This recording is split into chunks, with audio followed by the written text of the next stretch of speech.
All right, Clinton, last try, man. You Can you hear me? Can you hear me? There you go. Okay, sorry about that. I'm on the Muslim side for sure. And let me just say, it's kind of offensive that they're the Muslims in with the Mormons, but I have a Jewish... You said it's offensive? It is offensive. You know that. Why is it offensive? Well, I'll put it this way. There's an old Jewish joke. Why did God create Christians? So Christians, or excuse me, why did God create Mormons? So that Christians will know how Jews feel. And I really do hear that from my Jewish brothers and sisters, because... So does the same joke go for Christians? Like, there's a joke that says, hey, why did God create Muslims? And then the answer goes, so that they know, so that the Christians know how the Jews feel, or something like that. Oh, okay. Well, we can keep this joke going, I guess. Right. But Paul is the Joseph Smith of the first century. There's nothing about Paul's jumping into the Christian movement that we should believe. Why should we believe that Paul saw an apparition of Jesus on the road to Damascus? You're right. So you say that you should not, you shouldn't believe, like, you have no reason to believe Paul's, claim of revelation on his way to Damascus. Do you have reason to believe Muhammad's so-called revelation in the cave of Hira? Well, yeah. Well, Muhammad's revelation doesn't contradict everything we know about history. Let's talk about. Hold on a second. Hold on. What about the cave of Hira? What about the cave of Hira matches what we know about history? Let's say even specifically the history of how prophets receive revelation. How does the cave of Hira match the historical fact of how prophets usually received revelation?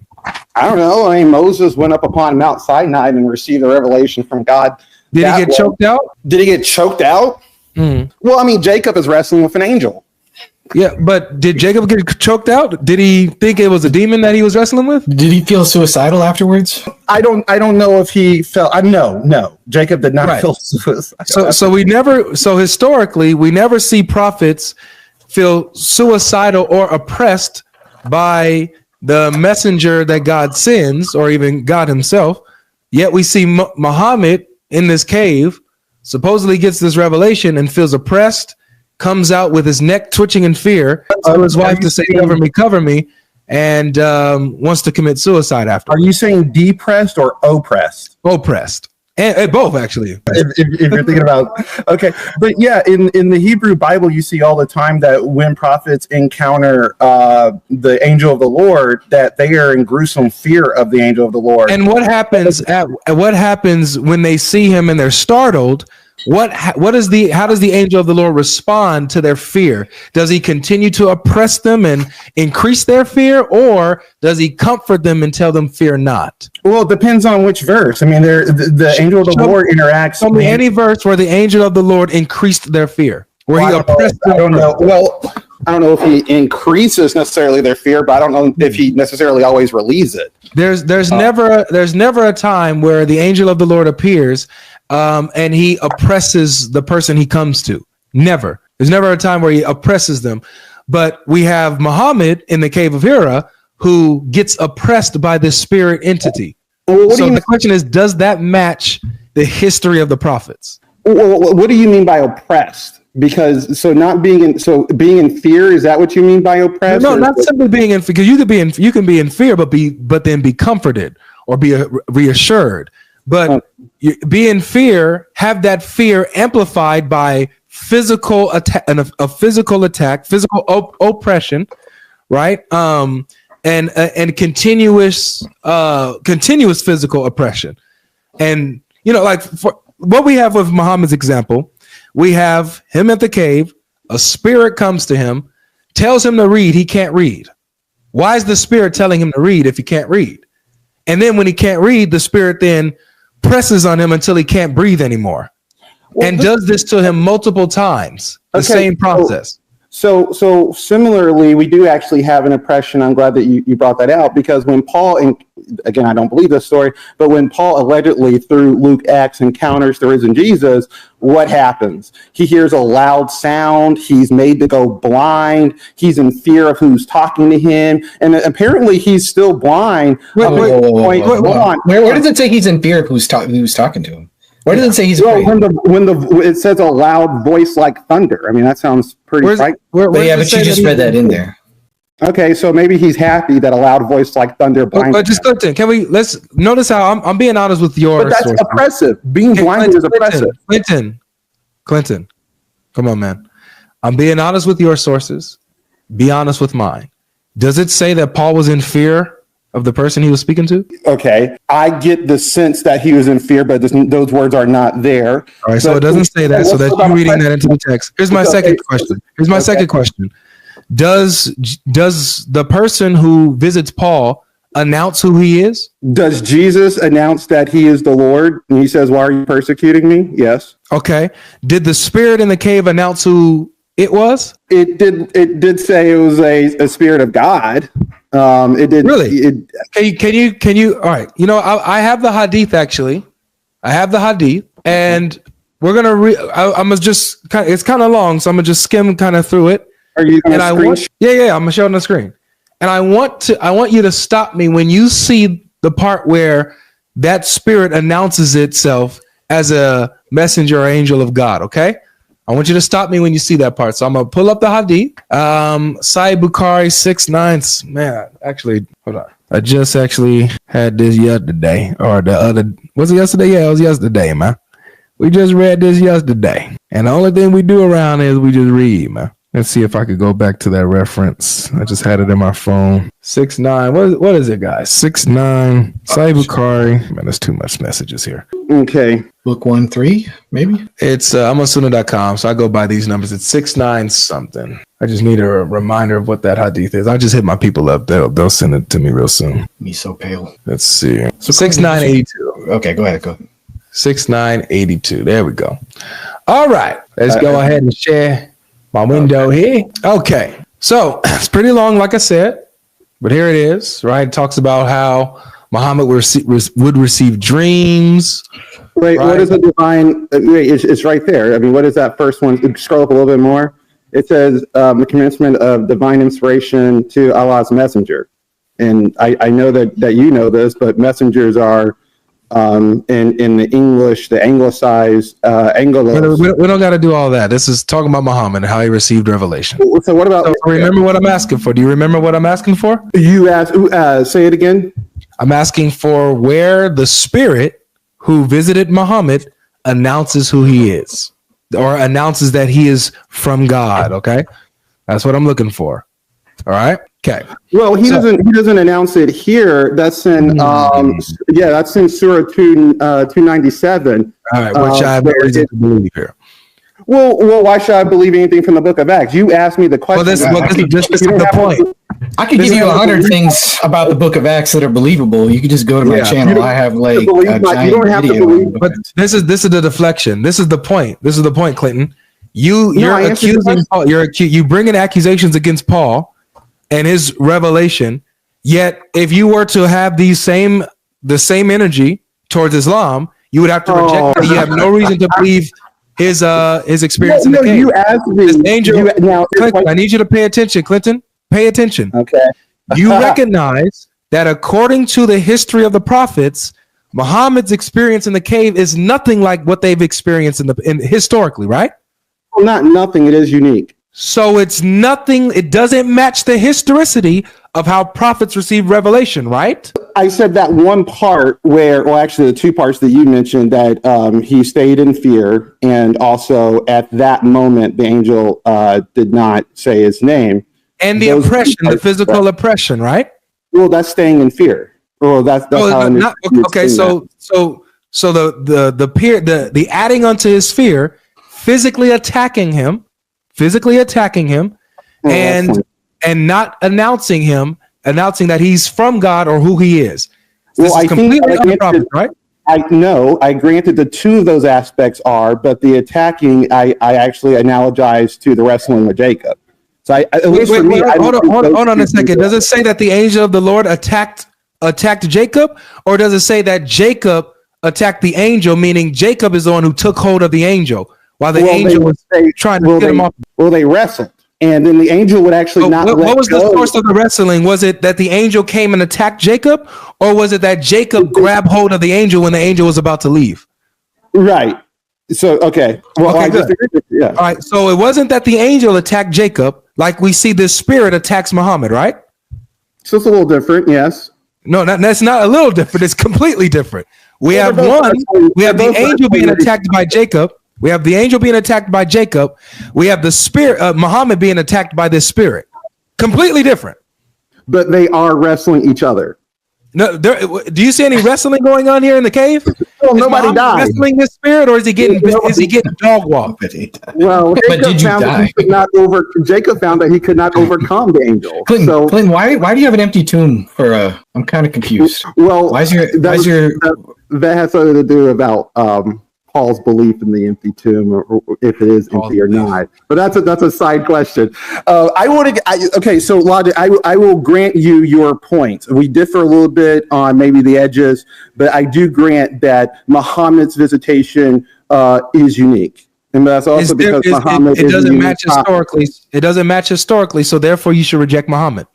Well, I don't know if I wouldn't say it doesn't. When I say that Paul isn't matching historically, I mean that everything that Paul says is not just unique; it contradicts what we know about history. For example, so does it? This is why I brought you to this. I'm seeing if you're going to be consistent. When we know the history of the prophets, do we know them to be attacked by a spirit to get revelation? But no. Thank you. So therefore, reject Muhammad, because he was attacked by a spirit to receive his revelation. So therefore, it contradicts the history of revelation. Can we agree? Well, okay. So I wouldn't do that because each of the prophets. Because you're a Muslim. Well, hold on. Each of the prophets have no GodLogic, you're funny. Each of the prophets have different unique encounters with God. Do any of their encounters contradict the others? Well, I don't think Muhammad's encounters, how's that contradicting because it's unique? Okay, so I understand that you're trying to frame it as unique. It's not unique.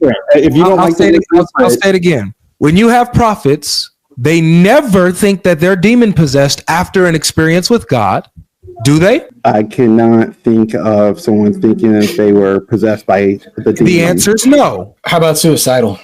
Or suicidal? Are any of the prophets ever suicidal after an experience with God? No. Nope.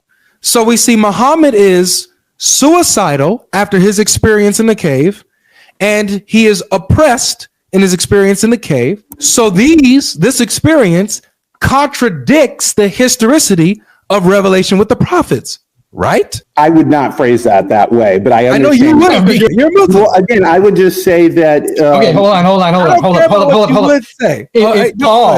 If Paul, right? If this was Paul, switch roles. If Paul was suicidal after seeing the risen Jesus. After seeing this light, this supposed light, a light in a cave. If this was Paul, you would be blasting this from the top of every minaret. No. Because my problem with Paul, I was just making the comparison that there's a little oppression and fear going on there. My problem with Paul isn't that the apparition on the road to Damascus. My problem is that everything. What you brought up. Well, no, okay. The problem is everything around that, right? So when he goes to the high priest, stop. I have to stop you here, Clinton, because now you're being dishonest. Well, not now, but you're continuously being dishonest, man. I think the first thing you brought up for your problem with Paul was the apparition on his way to Damascus. That's the first thing you said. Well, okay, yes. So I do. That is problematic, but the reason why it's problematic, it's not problematic on its own, right? That would be, if it was, then I would be actually a hypocrite, right? You know what?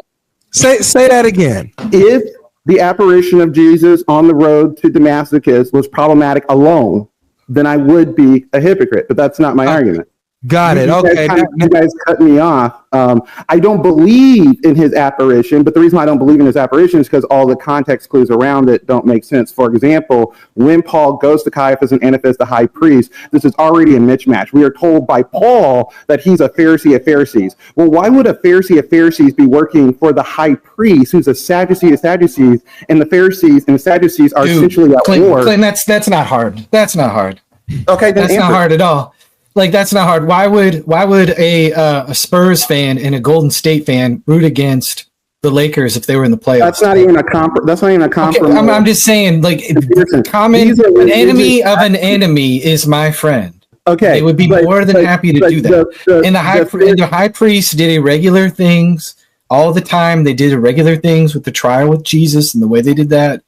That's not that weird. You're doing a priori history. You're deciding in advance what would or would not happen based on your own like ideas. Well, the Pharisees literally kill Antipas. So I don't. It's not just that they wouldn't work with him. They end up later killing. What does that have to do with them having a combined goal to get rid of this Jesus? I'm sorry. Say it one more time. What does that have to do with them having a combined goal to get rid of this Jesus narrative and this explosion? Well, again, so he goes to the high priest to get letters to go to Damascus to persecute Christians. There's nothing about that is historical. There's no evidence. No. You've decided, Clinton. You've decided in advance that can't be historical. But history is not like that. You don't think no. Hold up. Yeah, well, of course there's not an external thing.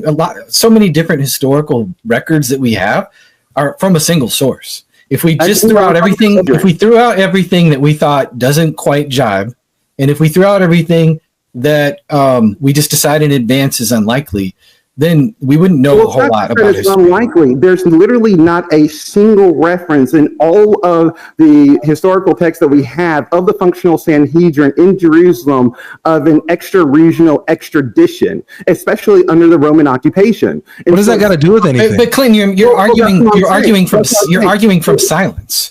Okay, and are you aware of all the other like arguments for the reliability of the Book of Acts? Do you know anything about that, or are you just finding like one thing that you can decide in advance is just too unlikely to happen? Let's use this man's logic.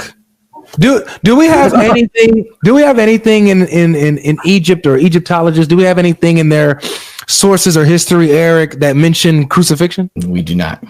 So why in the world is the Quran having Pharaoh talk about people being crucified? Well, actually, historically, people were being crucified because remember, Rome overtook parts of Egypt, and so I guess what does that got to do with Pharaoh way before Rome mentioning crucifixion?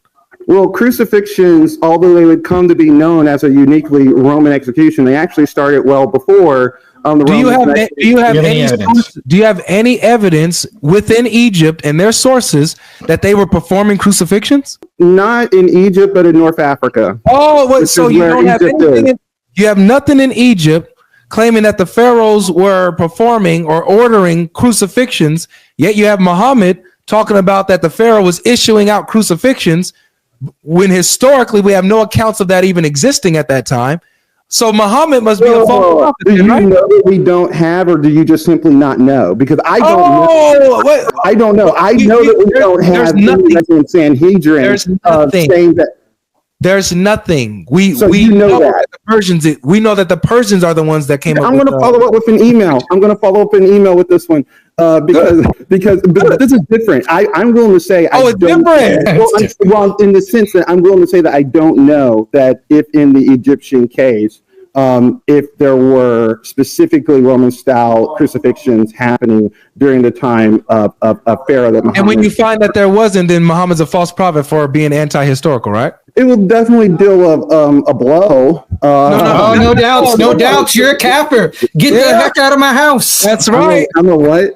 I'm just ripping off the Sneeko. What's the difference though? I actually studied the Jerusalem Sanhedrin. There's not a single record because but again, you're doing a priori history. I've actually studied. No, hold on. The history of the. Testify. Let me speak here. But what's happening in the first centuries, there's a lot of different Jewish heresies. And so did you study the Quran? Did you study the Quran like you studied the Sanhedrin? Well, the Sanhedrin is well, to me, it's not, but yes, I've studied the Quran. But the point is on the Sanhedrin. So the same way that you studied these sources, you studied the Quran the same way and found that it is anti-historical, right? Logic. I like I said, I think that your point about the crucifixion needs to be looked into further. It doesn't need to be looked into further. There's nothing that exists. I need to prove it for myself because you haven't cited any historical references. You haven't cited any. Neither have you. You're just arguing from silence. I just cited the Sanhedrin record. But regarding what? About extraditions. There are no extra-regional extradition of Jews to the Jerusalem Sanhedrin from around. According to what? Are you saying that there's not any? Are you saying that there's a negation of this, or you're just saying that we don't have a record of that? We have the record of the Sanhedrin and its trials. That's not what I asked. I asked, are you saying that you have records negating a joint, a joint decision to go? That's a ridiculous question. You're asking me to prove a negative. You're asking me to prove a negative. That's intellectually dishonest. No, I'm not asking you to prove. You're saying that this is a negative. This act says it's a positive. You're saying, no, this couldn't have happened because we don't have a record of a joint, extra-regional joint mission, whatever. No, you're asking me. No. The reason why, the way that you're asking me the question is an evidence. You're asking me, do I have documentation that explicitly? No, this is what I'm asking. This is what I'm asking. Are you saying that the sources that you're reading negate a joint regional, whatever you said thing? Now that you put it that way, yes, because in Roman sources, it is the Romans who have the political authority, and that's. But where does? Wait, hold on a second. Who has the authority over the Jewish jurisdiction and their laws and their customs and how they punish each other? Specifically, the religious. Thank you. Exactly. So Rome left that up to the religious leaders to deal with their own people when it came to their religious customs and their laws, right? Unless it crossed into Romish jurisdiction, which this had nothing to do with Roman. This had nothing to do with Roman jurisdiction. Because the Jerusalem Sanhedrin doesn't have any authority over the Jews in Damascus. Damascus is in a totally different province. It's not even part of Israel. Hold on. What is your evidence of this? You don't know that Damascus is not part of Israel? No. What I'm asking is, what is your evidence that they don't follow the orders of the high priest? The high priest. Who doesn't follow the Romans? The Jews in Damascus not following the orders of the high priest, the religious leaders of the Sanhedrin or the Pharisees. Well, I don't know what you mean by orders. We're talking about extradition. Dude, you just said that the Jews in Damascus are not under the authority of the high priest in Jerusalem. That's what you said. Yeah, that's exactly true. What is your evidence of this? That's not that there's. First of all, each of the outside communities in diaspora in Judaism had at this time local or small Sanhedrins that dealt with their local issues. I'm talking about the high priest. What is your evidence that they did not that they were not under the orders of the high priest? How many high priests were there? At the time that we're talking about Antipas and Caiaphas. So how many high priests were there? Well, those two, and then we're talking about the Sanhedrin, which is a court of 72. And they're the high priest over who? They're the high priest over Jerusalem. Over just Jerusalem? And more specifically, they're the temple administration. Oh, are they the high priests of the Jews only in Jerusalem? Well, actually, now that you're asking, we do have extradition record that they were able to extradite people in and around Jerusalem, which is still very much in Israel. So yes, they're over Israel and they're over. They're over Israel. So even the Jews in Damascus are under them. No, they're over the state of Israel, the nation state of Israel, not the people, not the Jewish people in France. Nice. So it looks like I mean, we can go in circles on this all day. You're gonna beat my head up with this. Yeah, but I'm done beating it up. It looks like the reasons why you reject Paul are the reasons why you should reject Muhammad. That's what it looks like to me. Well, like I told you, that on the crucifixion issue, I will definitely, if I can, I'll follow back up with an email, and if I'm wrong, I can admit that. But what I'm interested in here is why you can't admit that this entire story. We just refuted everything you just tried to say. Your argument is weak. You didn't refute it. Your argument is weak. Clinton, I have an hour-long video on the reliability of the Book of Acts. My friend David Paulman has an hour-long video on the reliability of the Book of Acts. You can read Colin Hemmer, The Book of Acts in the Setting of Hellenistic History. You can read William Paley, Horai Apolloni. You can read those. I have a dozen different scholars you can read on the Book of Acts too, and a lot. Yeah, and I would go up against any of those scholars' opinions. I would put any of the people that I just named. Okay, well, I just up against them, and until you can read. If you can do this, Clinton. Until you can read and articulate the positive side for the Book of Acts and put it in a steelman position, then I didn't finish. Why are you jumping in? Okay. Then I don't want to hear it until you can steelman the position for the reliability of the Book of Acts and actually look into it yourself. And I'm telling you, this is going to be rewarding reading for you. Well, I do think then you don't have a leg to stand on when it comes to criticizing it. I've heard all of this. Well, stuff. I think, for example, all of this stuff Acts does a really good job. You came on and you changed the topic. So if Paul put himself and said, "Hey guys, I'm the apostle to the Gentiles according to Hosea chapter 17," that would obviously be a huge red flag. And so we've already seen historically, you said that things don't lie. We've already said that there's a difference in the experiences with the prophets. Well, this is another thing that no true prophet would ever do. And so that's two things. And so look into the crucifixion thing. Look into the materials that I'm recommending you on the Book of Acts. At least jump onto my buddy David's video on the Book of Acts. Well, I haven't. Email me where he's wrong. That's what I'd like to know. The Book of Acts is the longest book in the New Testament. I'm only talking about two specific parts. So there's a lot in the Book of Acts I think is credible. For example, although the Book of Hebrews will say that Jesus is the final and ultimate sacrifice, we'll see in the Book of Acts that the disciples continue to bring sacrifices in accordance with the law of Moses up until the time that the temple is destroyed. And I think that's probably a very reliable history. Thanks. So the parts that disagree with our theology is the parts that you're going to be like, oh, that's probably good. Okay. Mm-hmm. Well, not necessarily. I agree that. I'm gonna go ahead and bring up the next person, man. All right, thank you guys.